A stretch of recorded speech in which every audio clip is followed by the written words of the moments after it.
அனைவருக்கும் வணக்கம். நான் உங்கள் தொகுப்பாளனி நந்தினி அரவிந்தன். இன்னைக்கு பாத்தீங்கன்னா நம்ம ஜியோ கன்வென்ஷன் சென்டர் மும்பைல இருக்கோம். அண்ட் ஒரு ஸ்பெஷலான சீரீஸ் போயிட்டு இருக்கு, டயபெட்டிஸ் பெர் சர்ச்சார் அப்படிங்கிற ஒரு நிகழ்வு. இந்த நிகழ்வுல நம்ம கூட இணைந்திருப்பது டாக்டர் முருகநாதன்.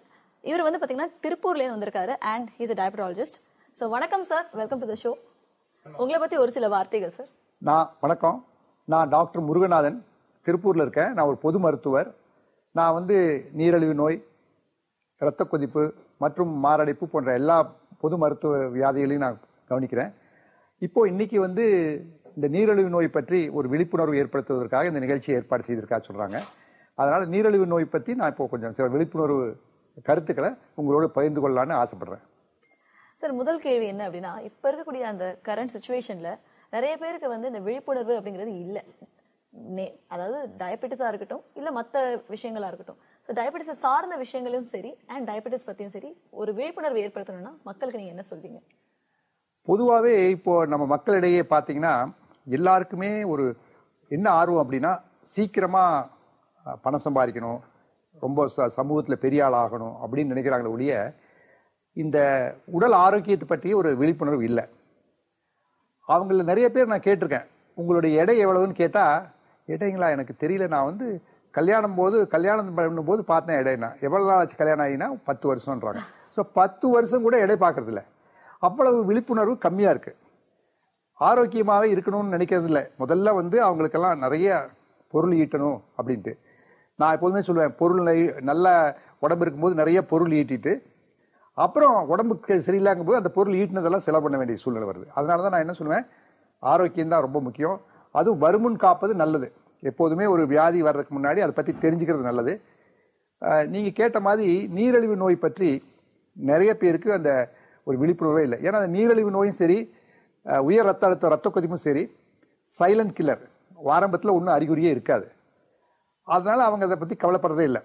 அவங்களுக்கு கண்ணு கெட்டாலோ இல்லை நரம்பு பாதிச்சாலோ மாரடைப்பு வந்ததுக்கு அப்புறம் தான் அவங்க ரத்தம் சிறுநீர் பரிசோதனை பண்ணி நீரிழிவு நோய் இருக்கிறதே கண்டுபிடிக்கிறாங்க. ஆகவே மக்களிடையே பொதுவாக ஆரோக்கியத்தை பற்றி ஒரு விழிப்புணர்வு ஏற்படணும், நீரிழிவு நோய் பற்றி ஒரு விழிப்புணர்வு ஏற்படணும். ஒரு அப்பா அம்மாவுக்கு ஒரு நீரிழிவு நோய் இருந்தால் அந்த பையனுக்கு அல்லது மகளுக்கு நீரிழிவு நோய் வர்றதுக்கு அதிக வாய்ப்பு. நீரிழிவு நோயோட அறிகுறிகள் என்ன, இதெல்லாம் பொதுவாக அவங்க தெரிஞ்சுக்கணும். இதெல்லாம் விட முக்கியமாக எந்த உணவுகளை சாப்பிடலாம், எந்த உணவை தவிர்க்கணும் அப்படிங்கிற அந்த நல்ல ஆரோக்கியமான உணவு பழக்கங்களும் இல்லை. அப்புறம் உடற்பயிற்சி அப்படிங்கிறதே நிறைய பேருக்கு இல்லை. இந்த காலத்தில் தொலைக்காட்சி வந்ததுக்கப்புறம் எல்லாருமே தொலைக்காட்சியில் அடிக்ட் ஆன மாதிரி உட்காந்துக்குவாங்க. பெண்கள் சீரியல் பார்த்துட்டே இருப்பாங்க, ஆண்கள் கிரிக்கெட் மேட்ச்சு மற்ற இதெல்லாம் பார்த்துட்டே இருப்பாங்க. இல்லைன்னா இப்போ முதல்ல எதிரி எல்லாருக்கும் வாட்ஸ்அப். இந்த வாட்ஸ்அப் பார்க்குறது ரொம்ப அதிகமாகி போச்சு. அந்த வாட்ஸ்அப்பில் ஃபார்வர்ட் பண்ணுறது, கம்ப்யூட்டர் பார்க்குறது, இந்த மாதிரி சோஷியல் மீடியாவில் அடிக்ட் ஆகிறாங்க. இப்போ சமீப காலத்தில் என்ன நான் கண்டுபிடிச்சிருக்கோம்னா, ஒரு மனிதர் ஒரு நாளைக்கு 2 மணி நேரத்துக்கு முன்னாடி மேலே டிவி முன்னாடி உட்கார்ந்தாலோ அல்லது இந்த வாட்ஸ்அப்லாம் பார்த்துட்டு இருந்தா அது ஒரு புகைப்பிடிப்பதற்கு ரிஸ்க் சமம். அதனால அதை முதல்ல அவாய்ட் பண்ணும். இரண்டாவது, நம்ம மக்கள்கிட்ட என்ன பழக்கம் அதிகம்னா, தொலைக்காட்சி முன்னாடி தான் சாப்பிடுவாங்க.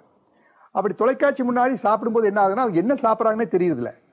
அவங்க பெண்கள் அந்த சீரியல் பார்த்து அழுதுகிட்டே சாப்பிடுவாங்க.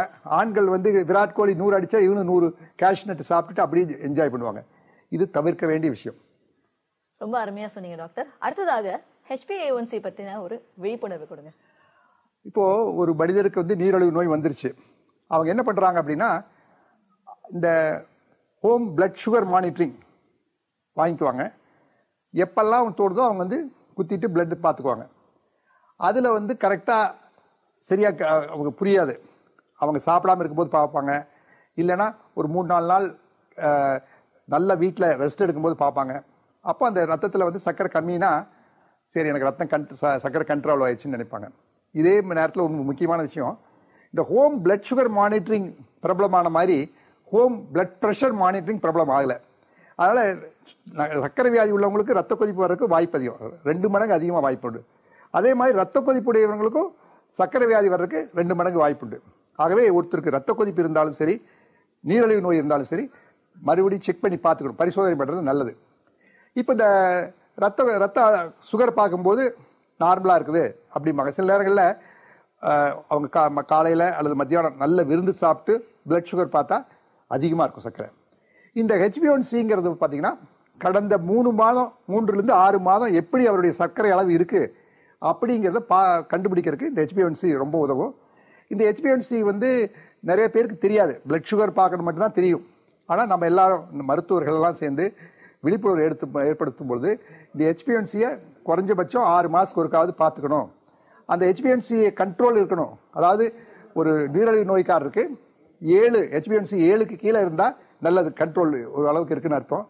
6.5க்கு மேலே இருந்தாலே அவருக்கு நீரிழிவு நோய் இருக்குன்னு அர்த்தம். சில பேருக்கு HbA1c ஃபர்ஸ்ட் டைம் பண்ணுவாங்க, 6.5க்கு மேலே இருக்கும், இருந்தால் அவங்க நீரிழிவு நோய் இருக்குன்னு அர்த்தம்.